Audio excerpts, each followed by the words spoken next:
That was F1 in the 2000s. F1 in the 2000s is an era many people look fondly upon nowadays. V10s, small and naval lightweight cars, legendary drivers, iconic championship fights. But just how good was this decade actually? Today I'll be looking through every season from the 2000s and ranking them. I'm gonna be ranking these seasons based on 5 different categories: quality of the championship fight, drama / newsworthiness, car looks, how close and competitive the field was, and individual race quality.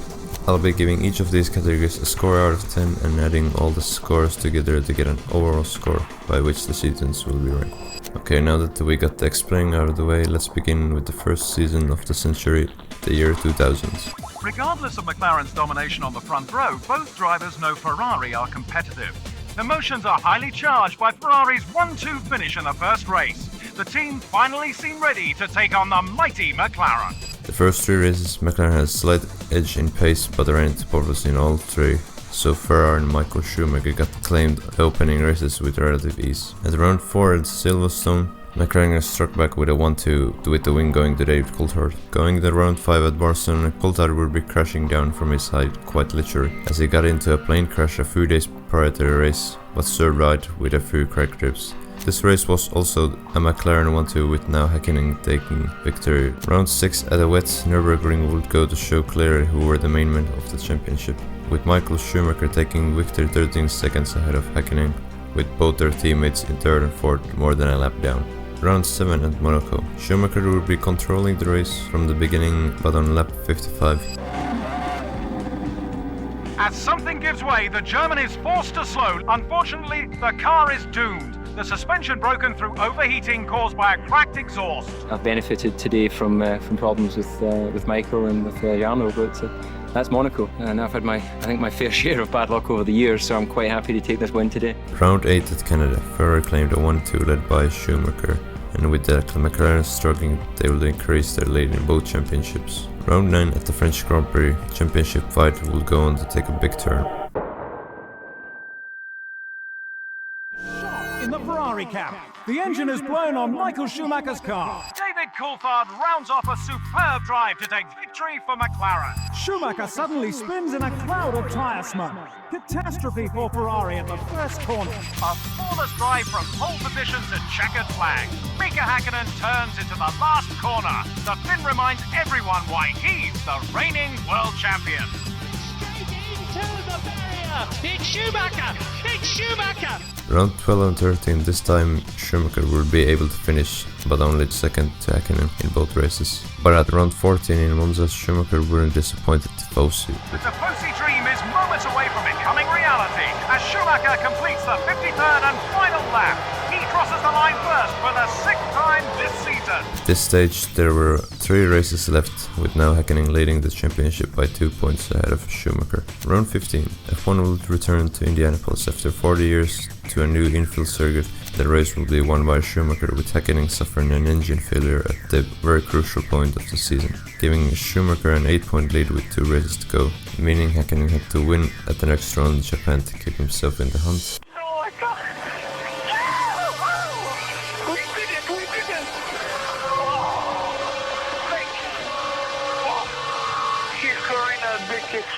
Well, the floodgates are broken for Ferrari. It's a well-deserved victory. It would have been no less well-deserved if McLaren had won it, because they tried just as hard. But in the end, somebody has to be first and somebody has to be second. This year, it was Schumacher and Ferrari. So, time for the scores now. Championship fight quality gets a 9 out of 10.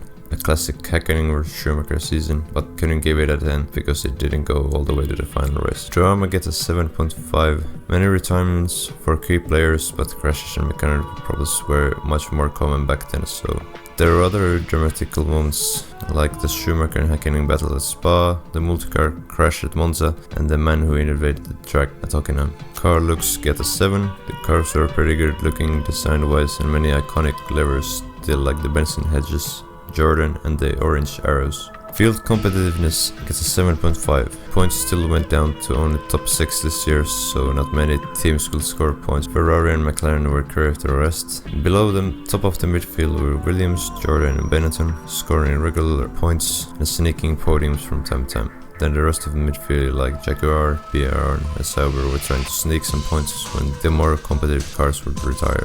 Race quality gets a 7. Most remember this season for the championship fight, but there were a few good races like France, Hockenheim, Spa and Japan. Overall score for the year 2000 is a 38 out of 50. Pretty good, but not the best. Next up, 2001. Expectations coming into this season was that it would be business as usual at the front, with Ferrari and McLaren fighting for the championships, which was true to some extent, but it didn't really last. And Michael Schumacher gives it the welly out of the last corner and wins the Australian Grand Prix to the delight of the Ferrari mechanics who provided him with a wonderful motor car which had to be rebuilt, and David Coulthard there finishes 1.7 seconds behind Michael Schumacher.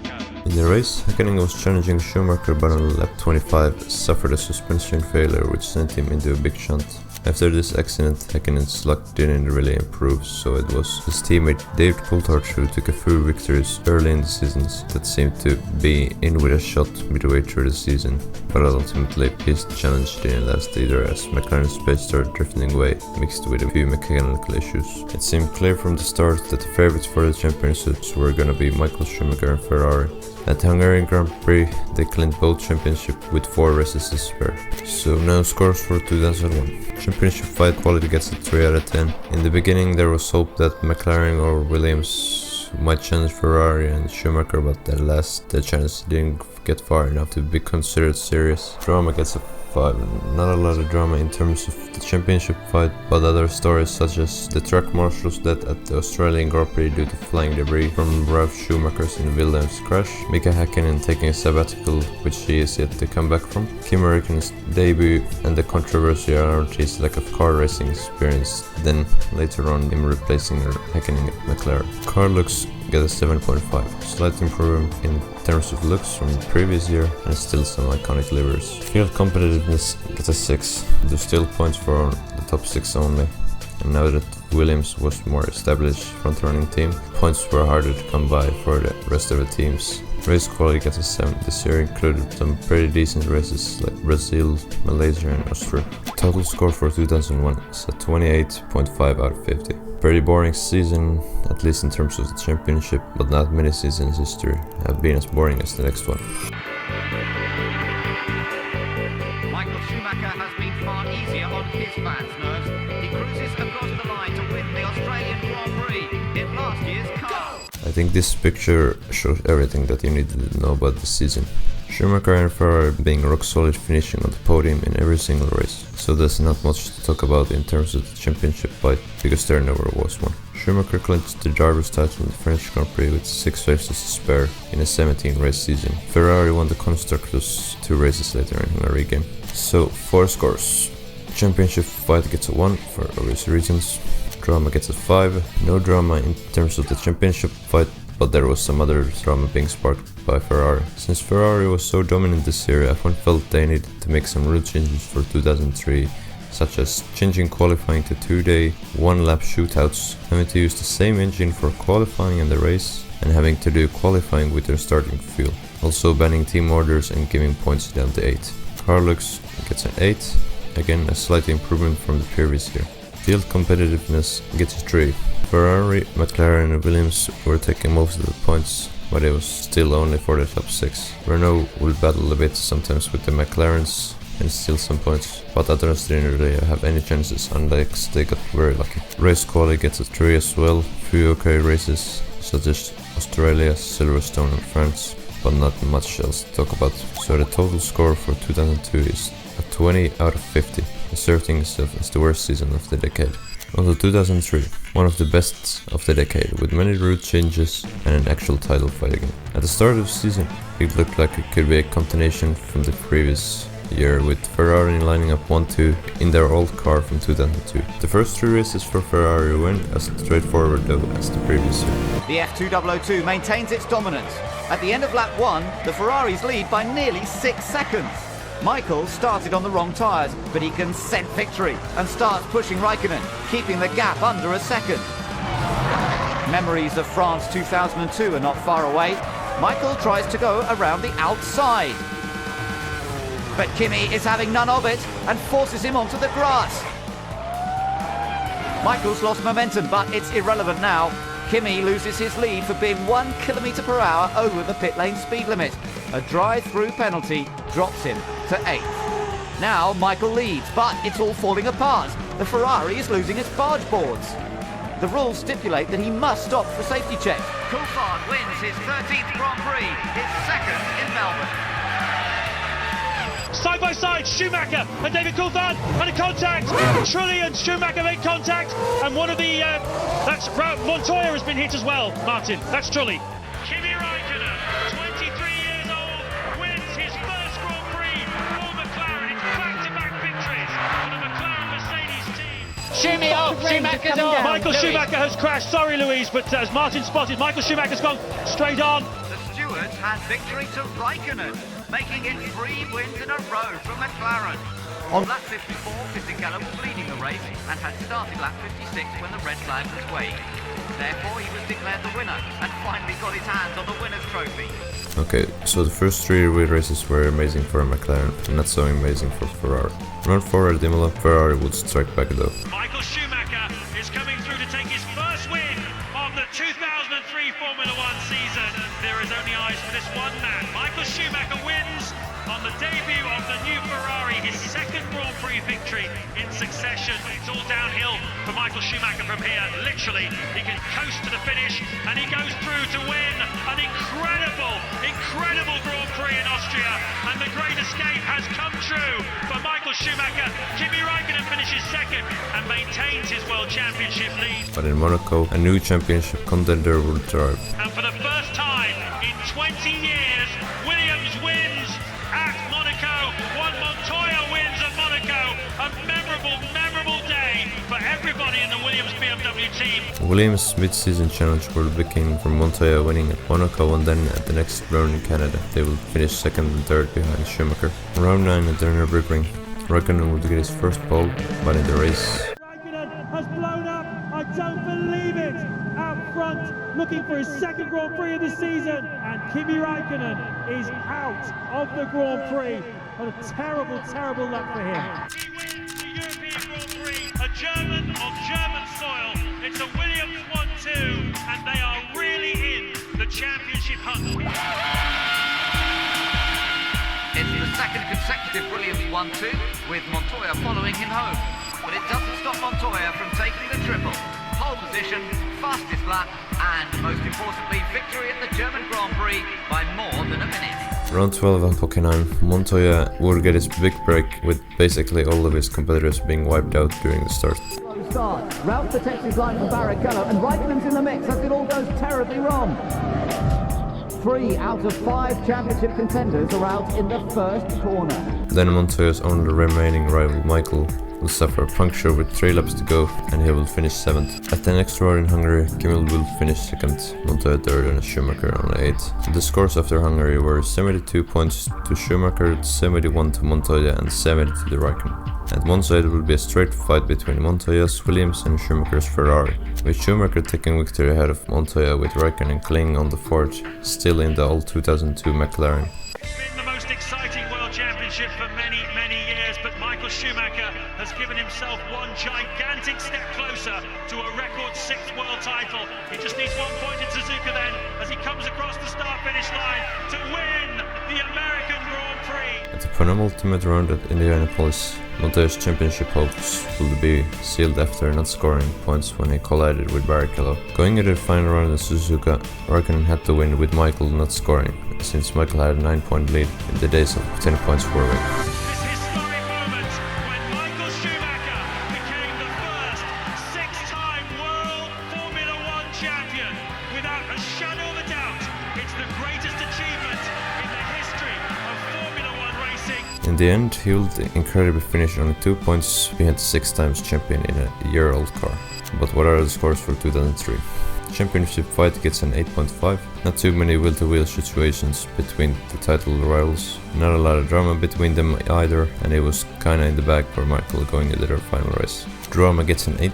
There was quite a few critical errors, crashes and mechanical failures for the championship contenders, and then there were some separate dramatic moments such as the man invading the track at the British Grand Prix, the Michelin and Bridgestone tire tread with argument during the Italian Grand Prix. Car looks get a 9. Again, another improvement from the year prior. Field competitiveness gets a 7. Renault really established itself into the top 4 teams. Rest of the field, all except Jordan and Minardi, had regularly changed points, especially now that the points were down to 8. Race quality gets a 9. This is in plenty of memorable races such as Australia, Malaysia, Brazil, Silverstone, Hungary and Indianapolis. 2003 gets a total of 41.5 out of 50, asserting itself at the top 4 now. Going into 2004, there was hope that we will get another amazing and closely fought championship, but at last, we didn't. His challenges may have changed, but it's still Michael Schumacher who takes the flag for the first time this year, and the 71st of his career. Michael Schumacher is in cruise mode. He is coming through to claim his 13th win of the 2004 World Championship. Michael Schumacher shows everyone who's boss. The Italian flags proudly proclaim the car as being made in Italy, but the driver, his gift made in heaven. It was basically another 2002 again, but the field behind Ferraris was much closer and there were some good races. So, time for the scores for 2004. Championship fight gets a 1 for obvious reasons. Drama gets a 5, no championship drama, but some separate dramatic moments such as Montoya and Schumacher colliding in Monaco behind the safety car, Ralf Schumacher's high-speed crash at Indy resulting in him injuring his back and being out of action for 6 races, and Raikkonen suffering a suspension failure while challenging for the lead at Hockenheim. Car looks get a 10, some of the best looking cars ever and the best looking of this decade. Field competitiveness gets an 8.5. Behind Ferrari, the field was super close. There were close top midfield battles between Renault, PR, McLaren and Williams, and then the rest were fighting for regular points. Race quality gets an 8. Many decent races, especially when you take a Ferrari out of the equation. Some of the best races were Spa, Hockenheim, Brazil and China and Monaco. Overall, 2004 gets a 32.5 out of 50. Going into 2005, it will be a year of change. Changing tires during the race was now banned. A single engine now will have to do 2 races. A new and controversial qualifying format for the start of the season. 2 single-lap shootouts during 2 days combined times to form the grid. And finally it will announce that 2005 will be the last year for V10 engines being replaced by V8s from 2006 onwards. The new controversial qualifying format would show its problems in the first race in Australia, since the other day was wet and only one driver at a time was allowed to go on the circuit to do their lap, so the grid was properly shaken up. It was an open goal for him after the first qualifying session. He crosses the line now. Giancarlo Fisichella wins the Australian Grand Prix for Renault. Going into the season, the main contenders for the championship were McLaren and Renault. Ferrari with its Bridgestone tires were badly affected by the banning of tire changes and lost a lot of their previous competitive edge. Round 2 at Malaysia, Alonso will win comfortably as McLaren's lead driver Kimi Raikkonen will suffer a puncture on lap 23 after looking set for second place. At the next round in Bahrain, Alonso will win again from pole with Raikkonen now finishing third. After this, Alonso will already have a very comfortable lead in the championship with 26 points to Raikkonen's 7. Raikkonen is relishing his lead over Alonso, and it's increasing. But the triumph is short-lived thanks to a driveshaft failure. And look who's waiting to pick up the spoils. In Spain, Raikkonen will be finally properly open his account by winning comfortably over Alonso and lapping his new teammate Juan Montoya. 2 in a row for the Finn, another dominant victory. And Kimi Raikkonen wins on the streets of Monte Carlo. And he looked to continue his streak at the following race at the Nürburgring. Raikkonen is under real pressure. There goes the tire, let's go. He just misses the VAR. I said he should have pitted. I told you he would have got a podium if he pitted. Instead of which he's going to get absolutely nothing. And through to complete a very unlikely victory comes Fernando Alonso. The next race in Canada, Raikkonen will get his share of good fortune. Alonso leads Montoya. but gets it so wrong. It's no good. His suspension is broken. And the one who's done it on the day is Kimi Raikkonen in the McLaren Mercedes. Out of the final corner for the final time. He wins the Canadian Grand Prix of 2005. At round 10 in France, another feat of that wouldn't be helping Kimi's title hopes was discovered. Great penalties for having to change engines. In both France and Silverstone, Kimi would qualify P2 but had to change engines after they both go boom in practice already, resulting in him getting 10th place grid penalties for both races, dropping him from P2 to P12 in both races. And what a historic day for Fernando Alonso, who crosses the line for his 5th Grand Prix victory of the season. Raikkonen crosses the line 11.8 seconds adrift. And there is Alonso to finish second, take another crucial 8 World Championship points. Kimi Raikkonen could come across the line any moment. Now in 3rd place, having fought his way up from 12th on the grid. We did the best what we could in qualifying and in the race, and okay, 2nd place looking on that point of view is a good result, but we still lost the points on Alonso. Round 12 at Hockenheim, Kimi's Germany curse will continue again. Oh, I don't believe it! Kimi Raikkonen! His reliability worries once again.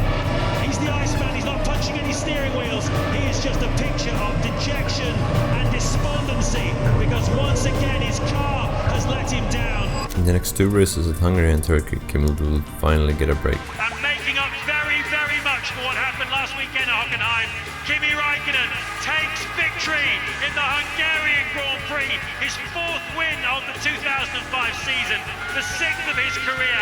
It makes up for Hockenheim's very sweetly because his main rival Alonso is scoring no points this afternoon. He becomes the first ever winner of the Turkish Grand Prix, a splendid drive by him.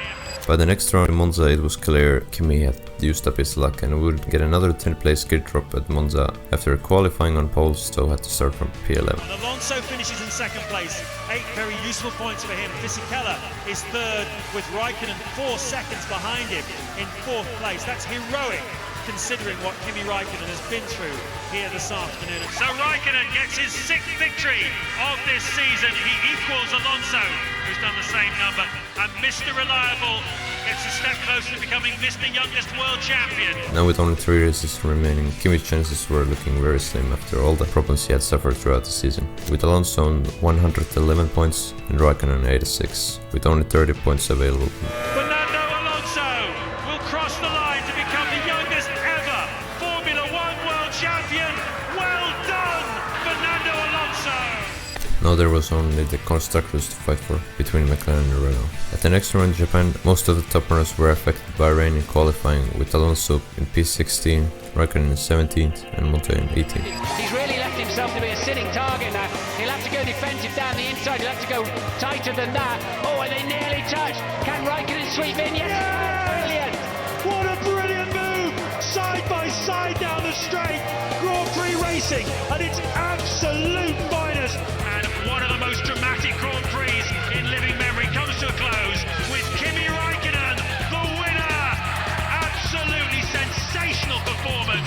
Coming down the back straight is the man who has, I wouldn't say dominated the 2005 World Championship because he certainly had to fight for it with Kimi Raikkonen all the way, but he wrapped up the world title in Brazil. And this ultra important victory here in the final Grand Prix of the season means that Renault will win the Constructors' Championship as well.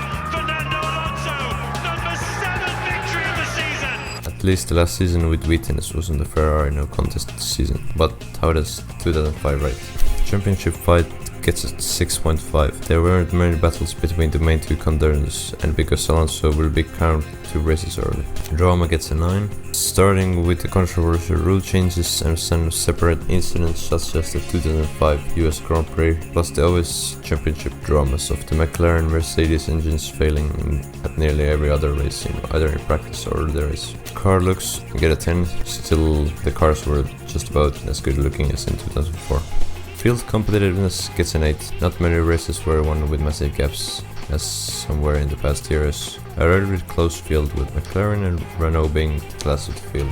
Race quality gets a 7.5. many decent races, but a few which there wasn't a proper contest for victory. Some of the best races were San Marino, Canada, Turkey and Japan. Overall, 2005 gets a 41 out of 50. Next up is 2006. This year marks some major changes in the sport. Cars lost 2 cylinders, going from V10s to V8s, and a new qualifying format, the same, which is still being used today. Now that the tire change ban had been removed again, Ferrari came of age again. Their main contenders were the reigning champions of Renault, and driver's title was between both teams' number ones, Alonso and Schumacher. For the first time since 1995, the first round wasn't at Melbourne in Australia. This year it was at Bahrain, and the title rivals battle started immediately. That is going to be so close, and surely Michael's got the momentum. No, Alonso's done it. Alonso's done it. Oh, Michael's trying to get around the outside, and he's not going to let him through. Out of the final corner comes Fernando Alonso. He wins the first round of the 2006 World Championship. Renault started 2006 like they did in 2005, with winning the first 3 races of the season. And the next round was at Imola in Ferrari's backyard, and Schumacher wasn't the man that disappointed the Tifosi. So Michael Schumacher has done it on home soil for Ferrari. He has won the San Marino Grand Prix to put to an end a very, very long losing streak for him and Ferrari, to put to an end Renault's winning streak. They are beaten for the first time in 2006. They both take turns winning their home races, since the next round was the Spanish Grand Prix with Alonso winning there. Schumacher was hungry to win again at the next round, maybe too hungry. The seconds count down, and provisional pole sitter Michael is on his final run.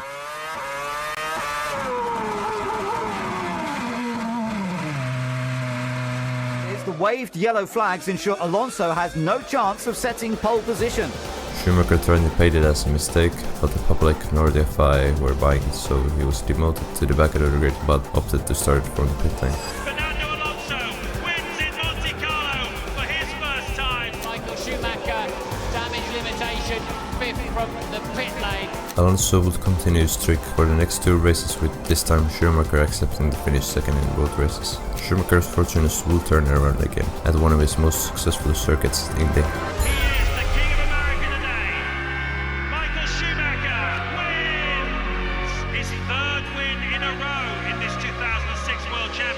Round 13 at Hungary though wouldn't be a straightforward victory this time for either Alonso or Schumacher. Both drivers will receive 2-second penalties for all parts of qualifying for their own separate incidents, with both drivers doing some questionable driving in practice. Schumacher will end up qualifying 11th, and with Alonso 2 rounds behind him in 15th. He's off! Fernando Alonso is off! The World Championship leader has stopped. It's championship neutral then, as Schumacher 2 retires from this Grand Prix. He's proved the critics wrong. They said he might never win a Grand Prix. He's done it!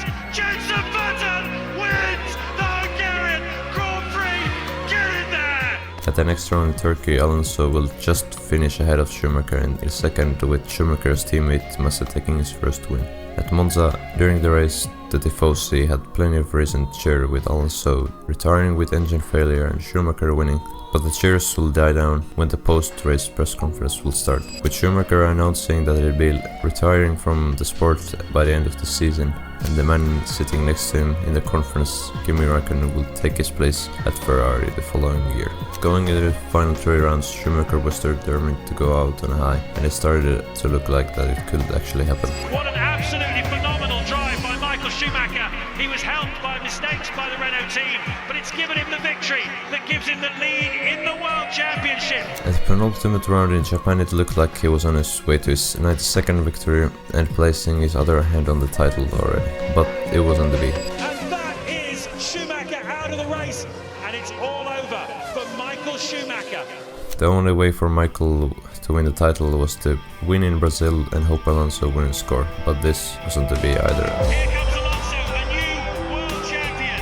Back-to-back world championships for him. Alonso and Renault will secure themselves then again their second drivers and constructors titles. So here are the scores for 2006. Championship fight gets a 9.5, a close championship between 2 legends, but the title was basically sealed for Alonso before the finale. Drama gets a 9, many big stories during the season, such as Schumacher's retirement, and it leading to Raikkonen moving to Ferrari and Alonso taking his place at McLaren in 2007. Button's crazy first win in Hungary, Montoya's mediocre McLaren stint ending with him taking him and his teammate out in Indy and then quitting F1 altogether. Car looks get a 9. Cars were still looking good, but aerodynamics started to look a bit more complicated and the engines lost 2 cylinders. Field competitiveness gets a 9. Ferrari and Renault were the class of the field, with McLaren and Honda getting their share of podiums, and the most of the other teams were still able to score points. Race quality gets a 9. Many memorable races like Hungary, Bahrain, Australia, China and Brazil. In total, 2006 scores 45.5 out of 50, stealing the top spot from 2003. For 2007 then, there had been some major driver changes at the top teams. Ferrari was now led by Raikkonen, Renault had lost Alonso, and a rookie Heikki Kovalainen took his place in the team. McLaren now got the reigning champion with another rookie by the name of Lewis Hamilton. The first round had been moved back to Australia, and Raikkonen would get his Ferrari career off to a perfect start. He is picked up where Michael Schumacher left off. Across the line he goes, and Kimi Raikkonen wins! The next round in Malaysia, the roles will be reversed, with the Ferraris running the McLarens, with Alonso taking his first victory for McLaren with Hamilton in second. After 2 rough races for Raikkonen's teammate Massa took victory in the next 2 races, with Raikkonen retiring in Spain from third with electrical problems. In Monaco, though, the McLarens will be clear of the Ferraris, finishing 1-2 headed by Alonso. Hamilton though will get his turn at standing on top of the roster in Canada, and will also take the lead in the championship 6 races into his Formula 1 career. If he can do this after 6 races, what might he achieve in the future? Lewis Hamilton wins! Surely the first of many for Lewis Hamilton. The world is at his feet. The first British driver to win in America for 24 years. Coming back to Europe, Ferrari struck back with Raikkonen winning the next 2 races at France and Silverstone, and it looked like his streak could have continued at the Nürburgring, but Kimi's Germany curse was still in force. Oh, he's gone off. Raikkonen's gone off. Straight on. He's missed it. He's missed the pit lane. Once again, Kimi Raikkonen a victim of some problems here. Looks like he's going to have to pull off the racetrack. Fernando Alonso wins the European Grand Prix. What an extraordinary race. What an extraordinary drive. Hamilton had so much to deal with yesterday afternoon when Alonso blocked him from doing that final qualifying lap. But he said, I'll rise above it. And rise above it he most certainly has done. Lewis Hamilton takes his 3rd victory in Formula 1. He wins the Hungarian Grand Prix. Next round in Turkey, McLaren was struggling against Ferrari, with the Scuderia taking 1-2 headed by Massa. At Monza though, McLaren will take revenge by scoring their 1-1-2 headed by Alonso. At Spa, Ferrari will have their turn again with another 1-2, now headed by Raikkonen. In Fuji, Japan, at the next round, McLaren will qualify 1-2 ahead of both Ferraris, but Ferrari will make it difficult for themselves in the race. Standing water is a real problem and visibility is poor. Despite the FIA insisting on extreme wet tyres, the Ferraris started on normal wets, and it shows. Alonso tries to find a drying line, but there isn't one yet. The smallest error could have dramatic consequences.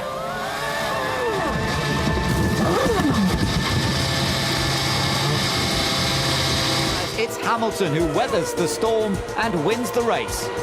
Now with only 2 races remaining, the championship was looking like it was in the bag for Hamilton, with Hamilton on 107 points to Alonso's 95 and Raikkonen's 90. At the penultimate round in China, Hamilton will take pole, but for some reasons at his first stop wouldn't change his tires. I guess Lewis had been watching the opening scene of Cars prior to the race, as he was feeling as brave as Lightning McQueen with his strategy, with it also ultimately not ending as well. Into the pits anyway comes Lewis Hamilton. He goes straight on into the gravel trap. Can he keep the wheels spinning? Can he get some momentum going? No, he can't. It's all going to get away from him. So here comes Kimi Raikkonen to record his 14th career victory.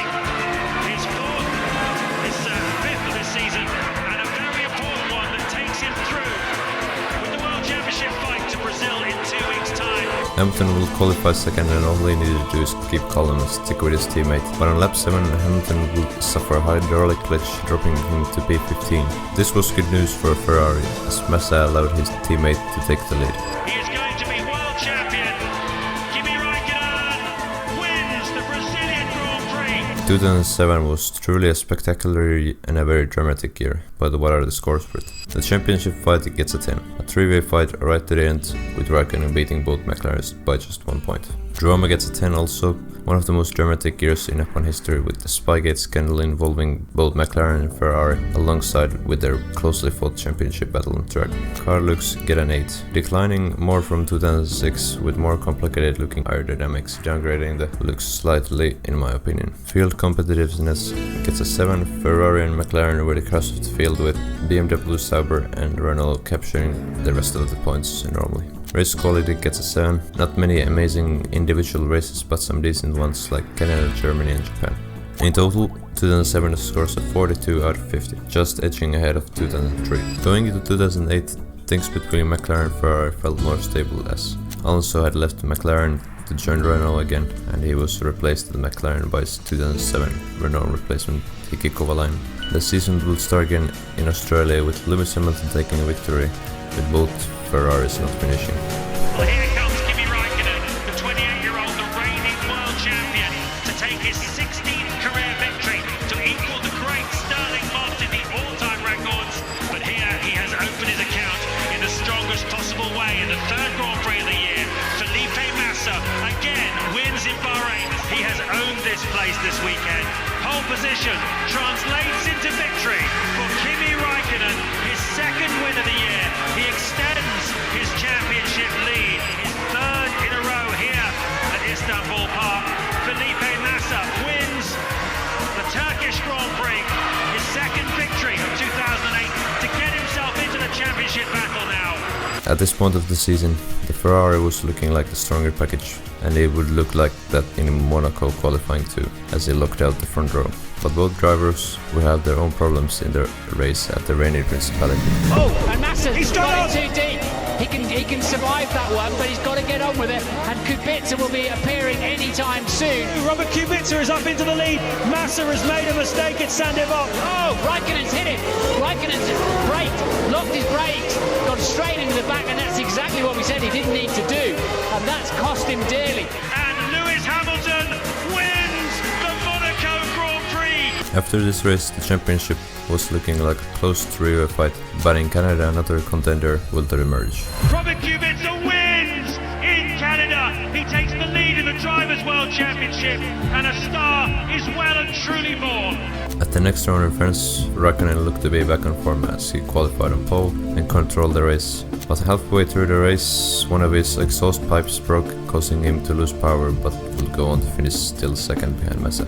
Arriving at Silverstone, the home hero Hamilton would put on a show in the rain as he would win from 4th in the grid, while Massa was trying to complete the race doing pirouettes, finishing 2 laps down in 13th. Hamilton will take his momentum to Hockenheim, winning ahead of Massa in 3rd, while Raikkonen was slipping back race by race in 6th. Massa would make a return to form in Hungary when he was leading, but with 3 laps to go his engine blew, handing victory to McLaren number 2 Kovalainen. Ferrari seemingly decided to give Raikkonen Massa's engine, as it was that blew up in the next race at Valencia while Massa went on to win.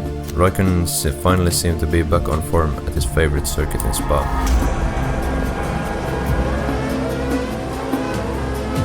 On the fastest part of the track, Kimi made his move.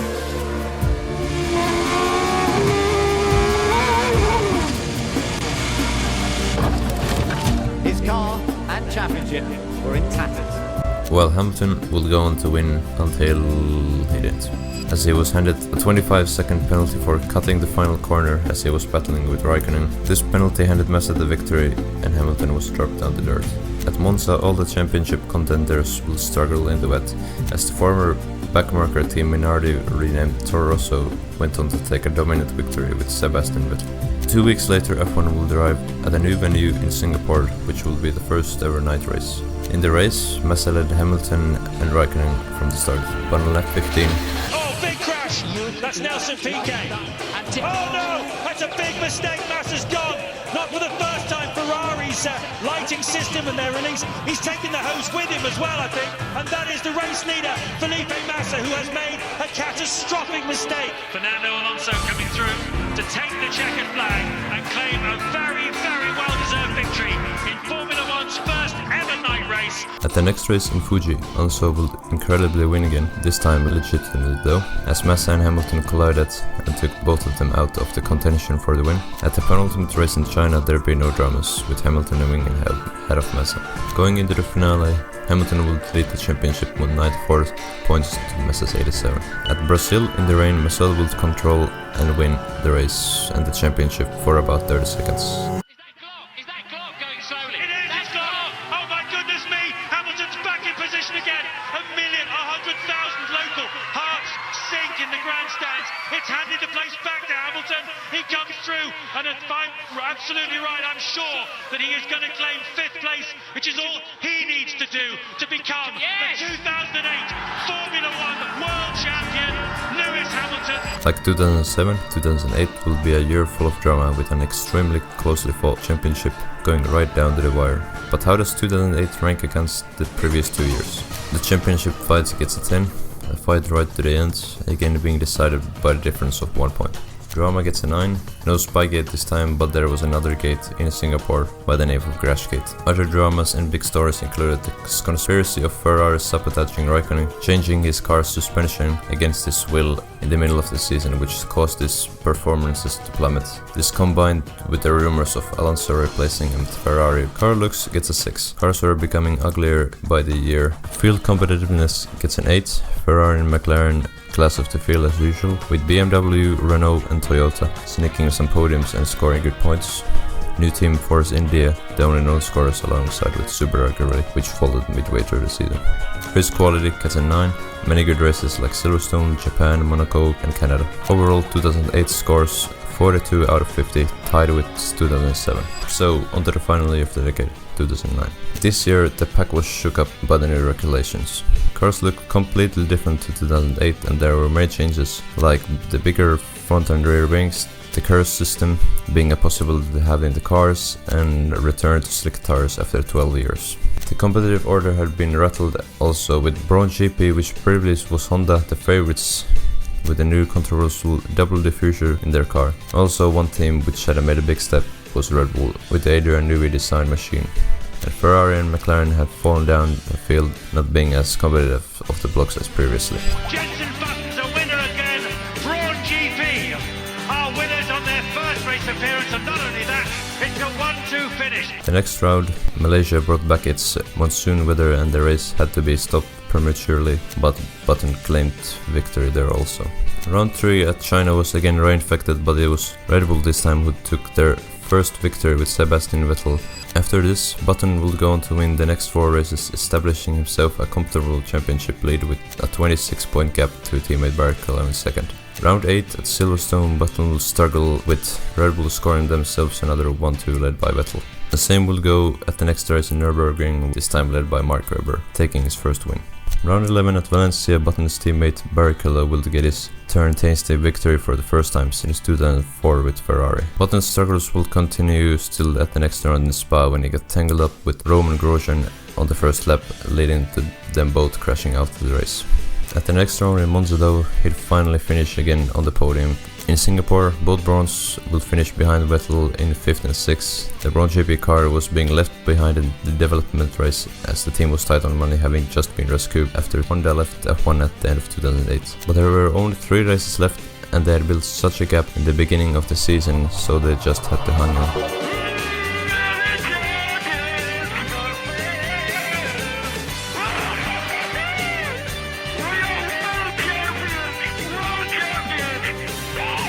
In the final race of the season at the new Abu Dhabi venue, Red Bull showed what was to come in the following decade, ending the season with a 1-2. Championship fight score for 2009 is a 6. Braun and Button were dominant in the beginning and built a big gap, and Red Bull were then trying to catch up but weren't consistent enough to overhaul their lead. Drama gets a 9. As the new regulations came in, there were some debates about the legality of the double diffuser design. Other dramatic events were Felipe Massa's injury at Hungarian Grand Prix qualifying, Renault being found guilty of the 2008 Singapore Crashgate scandal, and Force India taking pole and nearly winning at the Belgian Grand Prix, having not even scored a point until then. Car looks get a 5. This year's cars stick out like a sore thumb when you look at how cars look through the decade. Not horrific looking, but not the best certainly. Field competitiveness gets a 9. Many teams moved up and down the field. Brawn and Red Bull were the class of the field for the majority of the race, but the established teams like Ferrari and McLaren caught them back up towards the end. Race quality gets a 6. Few decent races like Spa, Germany and Australia. Overall 2009 gets a 35 out of 50. This year doesn't really even feel like a part of the 2000s. But now that every year has been given a score, let's put them in the order. Starting from the bottom, at number 10 is 2002, number 9 will be 2001, number 8 is 2004, number 7 2009, number 6 will be 2000, number 5 is 2005, number 4 is 2003, 2007 and 8 were tied, but I'll give 2007 the edge and put it at the number 2 spot. So number 3 is 2008 and number 2 is 2007. And at the top as number 1 is 2006. So that's how I'd rank all the seasons from the 2000s. Let me know if you agree with me or if you don't, and how would you rank them. Thanks for watching, and let me know if you'd like me to make more content like this or drop me some other suggestions.